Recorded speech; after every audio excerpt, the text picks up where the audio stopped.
Welcome friends to the house at Long Meadow. This morning I'm out here on the patio going through our harvest of sweet potatoes. We gathered these up from our garden about a month ago around the time of our first fall frost. The vines had died back and it was time to get these guys out of the ground. Since then, they've been laid out on our patio table under cover, allowing the wind and the sun to toughen up the skins of these sweet potatoes. When they come out of the ground, the skins are very, very tender. They're easily scratched and easily bruised. And so we go through this curing process to toughen up those skins and allow those potatoes to store longer throughout the winter. Now, this year we grew a variety of sweet potato called Bayou Belle. These sweet potatoes have a really dark skin and a really sweet flesh, and they grow to a really great size. This Bayou Belle sweet potato will last in storage for us for about 6 months. Around the time when we're ready to plant sweet potatoes next year in May, we'll be dwindled down to the last of our sweet potatoes, and it will be time to plant some more. Now, the first thing that we need to do when we're going through these potatoes for storage is to go through and pick through any potatoes that maybe were cut when we pulled them out of the ground or broken, and also pull out any sweet potatoes, that were small. So when they're small like this, they will not store as long for us. They will start to sprout. You can see we already have one here that's starting to sprout. And once they do that, they start to get kind of tough and fibrous, and they're just not as appetizing to eat. So we'll pull those out, put them in a separate bin. We will eat through the small potatoes like this first. They're really nice, skinned, roasted in the oven with some olive oil and some nice seasonings, or shredded up into some hash browns. Now, once I get through all of these sweet potatoes, we'll store them in these nice produce boxes. They have some good ventilation through the sides. We'll fill these boxes up, take them inside to our mudroom area, which is a little bit of a cooler part of our home, and these will last us quite a while. Now, next year, when it's time to plant, about 6 weeks before, we'll take some of our best crop, some larger sweet potatoes, the sweet potatoes that I'd really like to eat, and I will allow these to sprout in some potting soil. I'll lay out a tray, cover the potato about halfway up with potting soil, and it will grow some nice sprouts. From those, which are called a slip, we'll take those, plant them in our garden bed, and we will have a nice new crop of sweet potatoes next fall. So these are a great crop for us to grow because year after year, I can take crop from the year before, grow new slips, grow new sweet potatoes, and the cycle is endless for us. So with almost no cost and no effort, we can have quite a bit to eat on for months and months. Now, this year we grew in a 4-foot by 12-foot bed in our garden, and we got about 3 bushels of sweet potatoes, which is really great for us.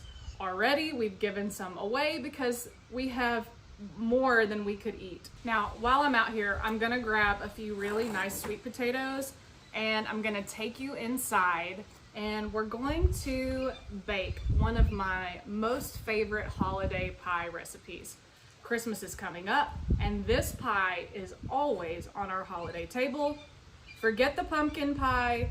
We're nice Southerners around here, so we eat a sweet potato pie. This is a pie that I grew up eating my whole entire childhood. I learned to make it from my mom and my grandmother, and it's a family favorite. But before we go inside to bake, let me take you up to the garden and show you the process for digging up these sweet potatoes and curing them over the last few weeks.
All right, I've got my sweet potatoes.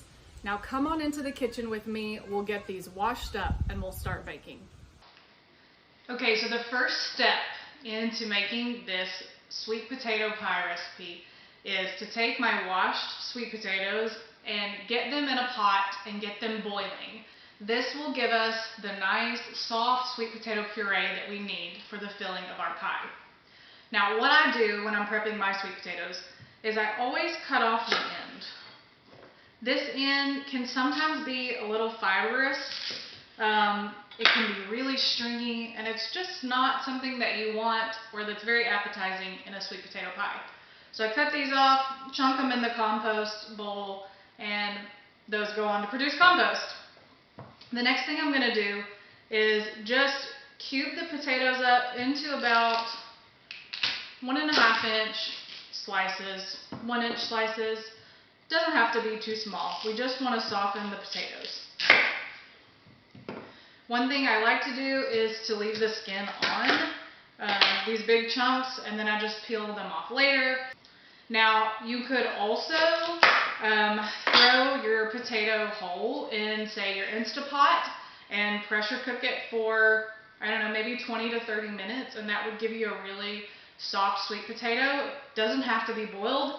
You could also pop this in the oven and bake it and get the same effect. So whichever method you prefer, as long as you end up with some really nice soft sweet potato puree, you'll be fine.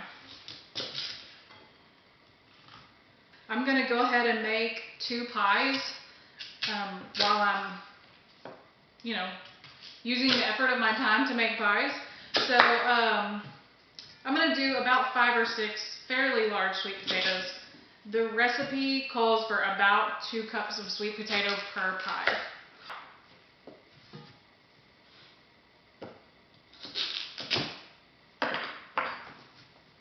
Alright, so I'm going to top these sweet potatoes off with some water. I'm going to put them on probably a medium burner on my cooktop and let those boil until soft when you poke them with the tines of a fork.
So our sweet potato gone ahead and placed that in my mixing bowl, and I've allowed that to cool just a little bit. We don't want it too hot because we don't want it to scramble these eggs when we get ready to add them into our pie mixture. First thing I'm going to do, prep the oven by preheating it to 350 degrees.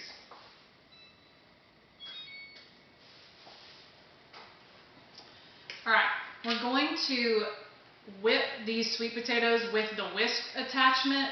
I like to use that whip attachment because if there's any of the fibrous parts of the sweet potato left in this mixture, even though we cut the ends off, that whisk will kind of trap those pieces, and I'll pull those off and discard those. That will give our pie a really good texture.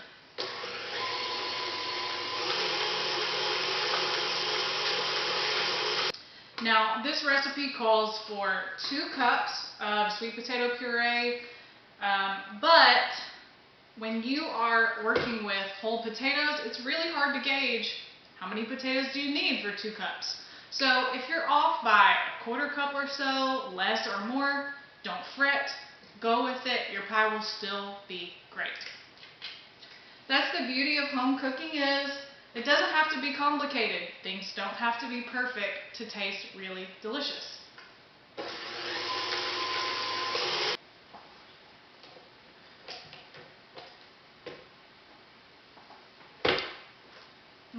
Those sweet potatoes are so very sweet without anything added to them.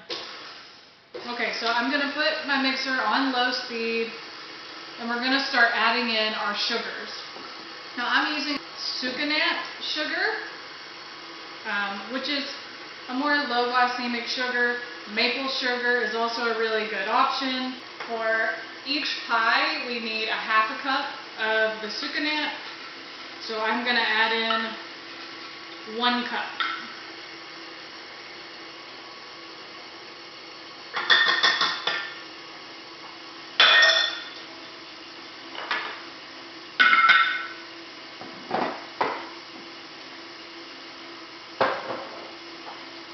Now I'm also going to use a little bit of brown sugar just because it adds a really good flavor. It's the holidays, we're meant to have sweets, so here we go.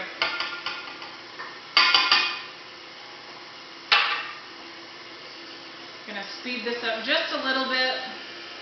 The next thing we're going to do is one by one we're going to add a room temperature egg. I've got 3 per pie, so I've got a total of 6 eggs here.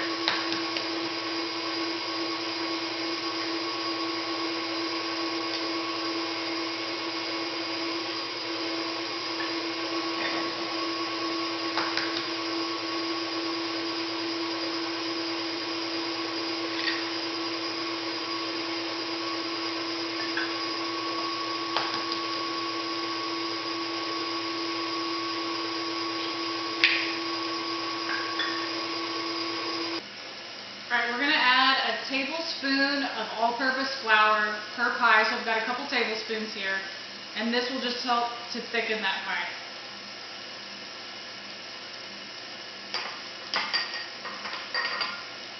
Alright, now my grandmother would typically use a can of evaporated milk in her pie, but I am using a mixture of sour cream and heavy whipping cream.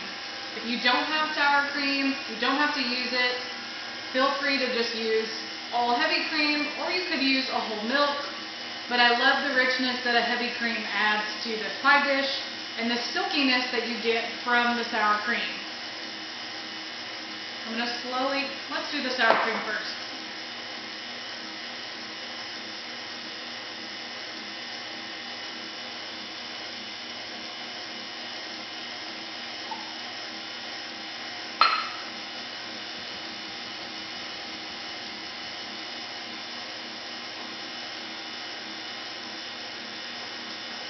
Now we're going to slowly drizzle in this heavy cream. You may need to keep your mixer on a lower speed just so you don't slosh it out.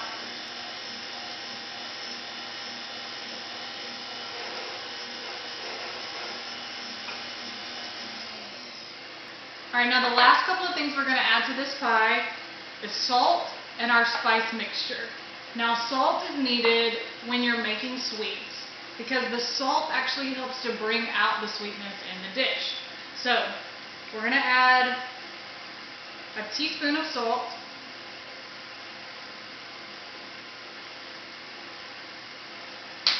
And then my spice mixture is a mixture of cinnamon, ginger, nutmeg, and ground cloves.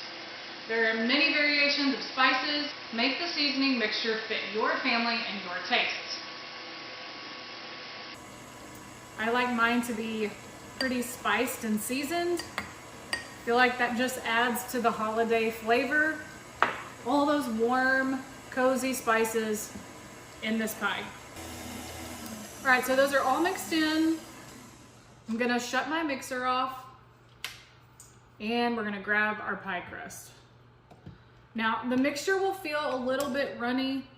Don't be concerned, we've got a lot of eggs in here. And when we bake that in the oven, it will set up nicely.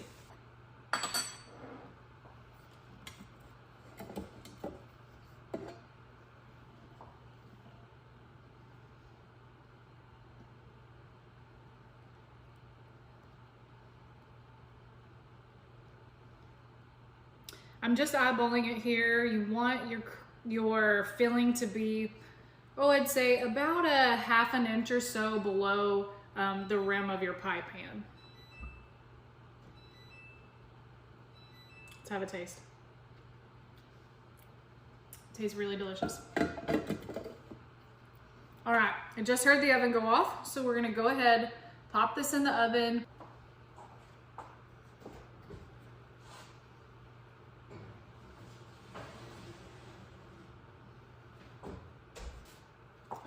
All right, pie's in the oven, time to clean up.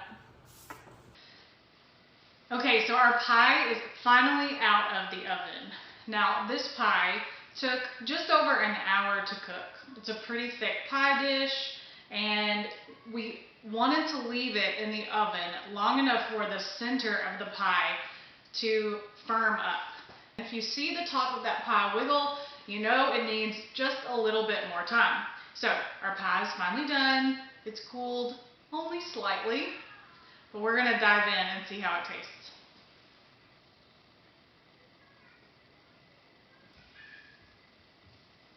This pie is very deep, so let's see if I can get it out of here without screwing it up. Well, we lost a little bit.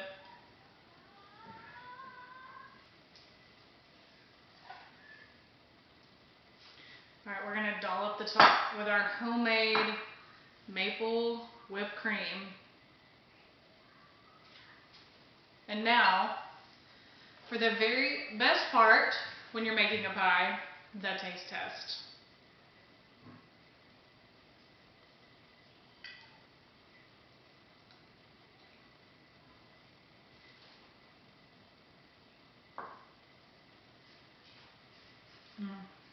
It's still really hot. I couldn't wait. The pie is silky smooth. The spices are perfectly flavored, just enough spice for a holiday pie. So warm and cozy.